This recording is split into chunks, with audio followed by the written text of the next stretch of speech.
may kasamahan ng Santo, may kawawala ng mga kasalanan. May naiwan na tayo sa ilpon nila.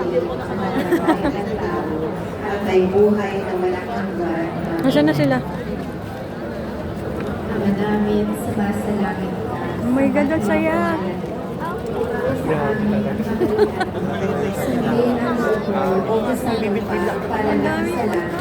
Bigyan mo kami ngayon ng aming kakain sa araw-araw at patawarin mo kami sa aming mga sala para ng pagpapatawad namin sa mga nagkakasala sa amin at huwag mo kami ipahintulot sa tukso at iadya mo kami sa tulang masama. Amen. Panginoong Maria, napupuno ka ng grasya.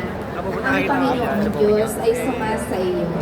Bukod kang pinagpala sa babaeng lahat, naman ang iyong anak na si Jesus. Santa Maria, Ina ng Diyos, ipanalangin mo kami makasalanan, ngayon at kung kami Panginoong Maria, Wait lang, naalala ko yung reflection kasi natin ng DYD. ang